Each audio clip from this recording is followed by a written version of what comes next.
ang US forces ay sumalakay sa isang sanctioned oil tanker sa Indian Ocean. Sinusubaybayan nila ito mula pa sa Caribbean bilang bahagi ng effort para pigilan ang illicit Venezuelan oil exports.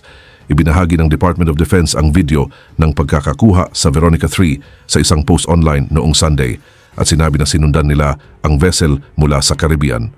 Umalis ang vessel sa Venezuela sa parehong araw na nadakip si Nicolas Maduro noong January na may kargang halos 2 million barrels ng crude at fuel oil.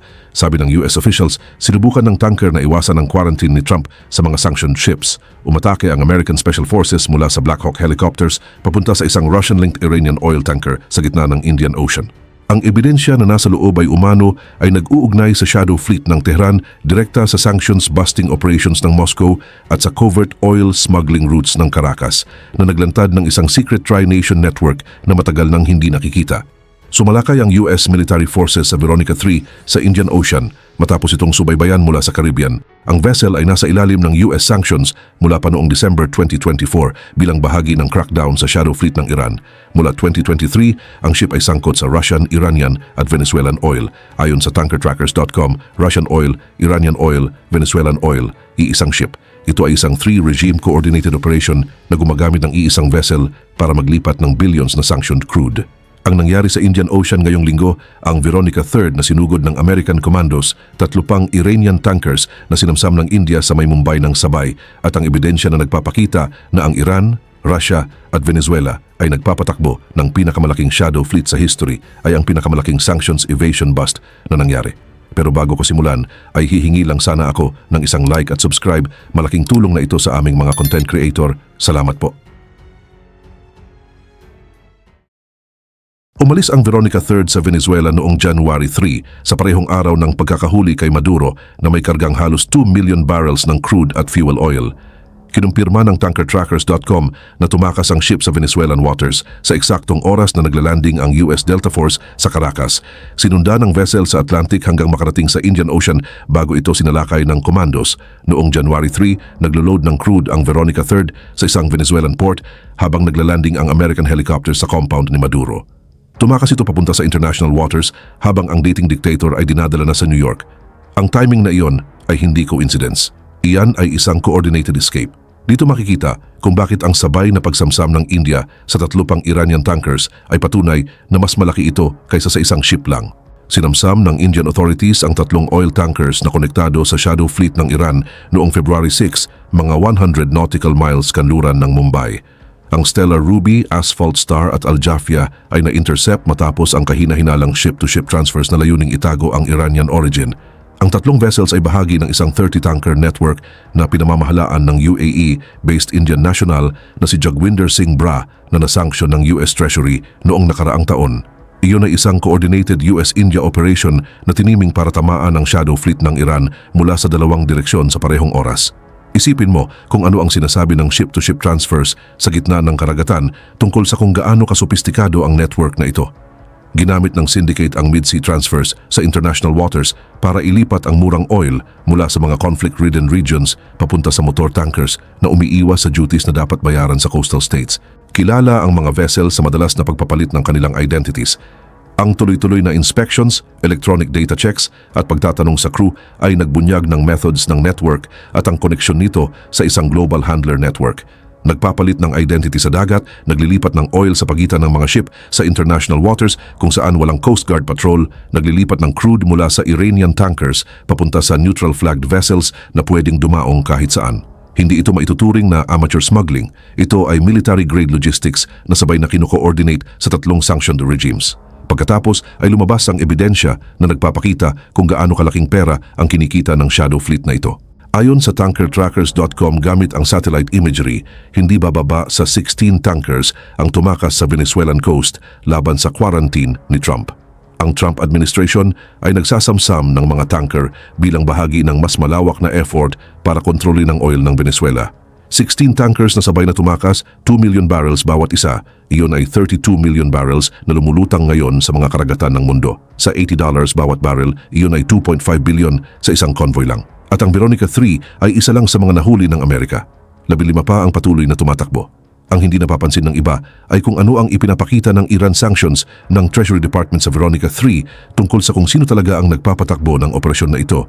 Ang Veronica 3 ay nasa ilalim ng US sanctions mula pa noong December 2024 dahil sa pagkakasangkot sa shadow fleet ng Iran.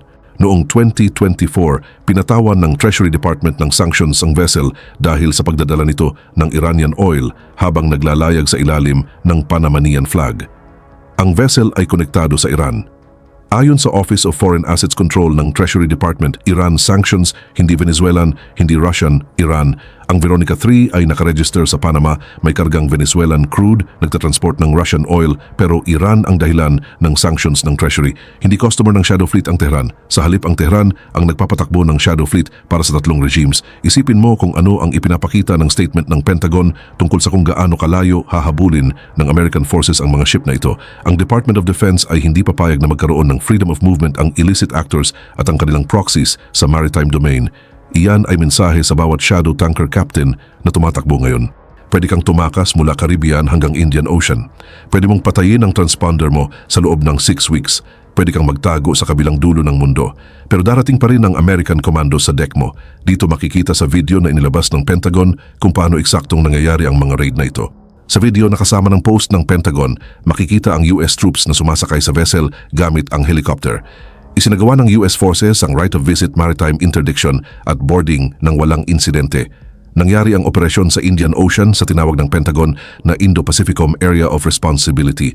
Mga Black Hawk helicopters na nagfa-fast rope ng commandos papunta sa isang gumagalaw na tanker sa gitna ng Indian Ocean. Inilabas ng Pentagon ang video sa publiko. Hindi iyon standard procedure. Iyon ay isang demonstration sa lahat ng Shadow Fleet operators na wala silang mapagtataguan sa mundo na hindi maaabot ng American Special Operations. Isipin mo kung ano ang ibig sabihin ng pagsamsam ng India sa 3 Iranian tankers sa parehong linggo para sa buong smuggling infrastructure ni Tehran.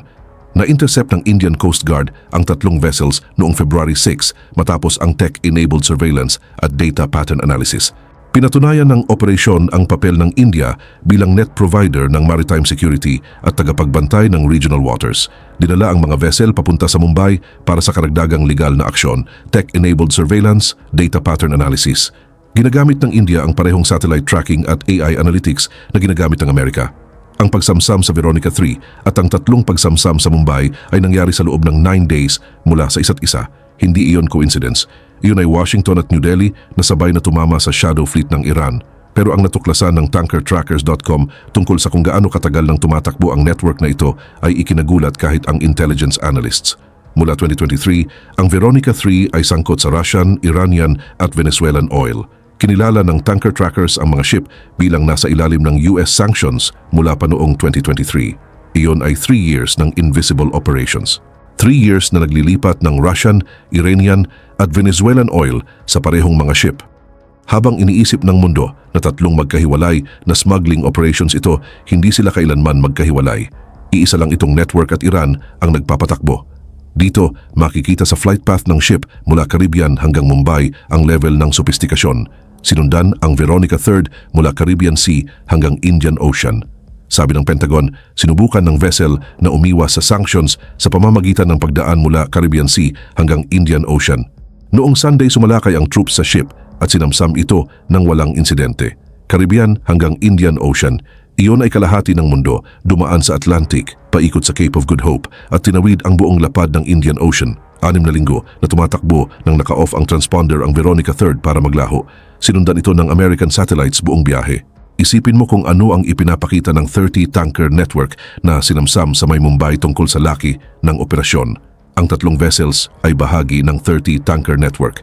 Ang Stella Ruby ay tumatakbo sa ilalim ng Iranian flag ng masamsam.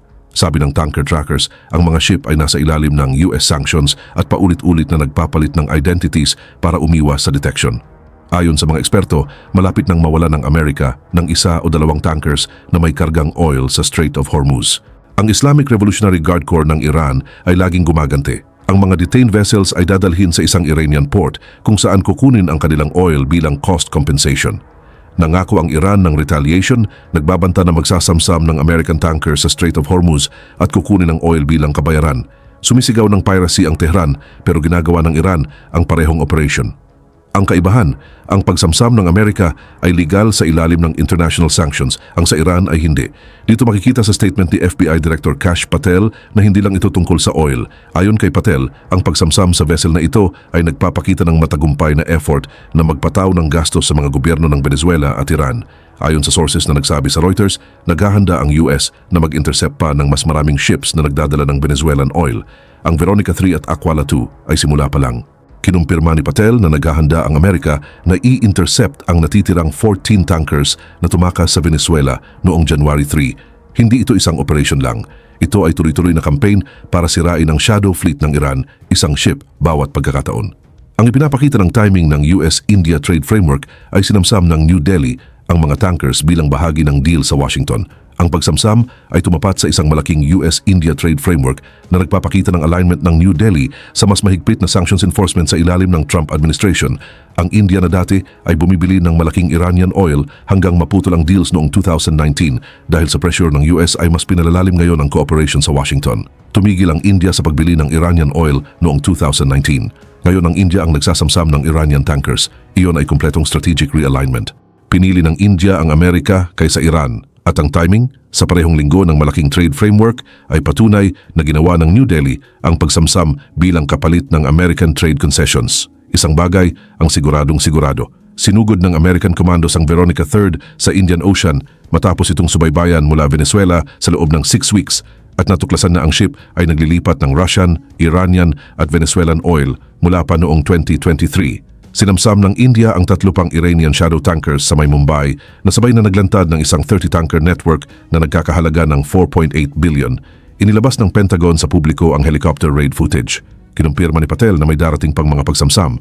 Sumisigaw ng piracy ang Tehran habang ginagawa ang parehong operasyon. Nalantad ang shadow fleet ng Iran at hinahabol ng Amerika ang bawat ship.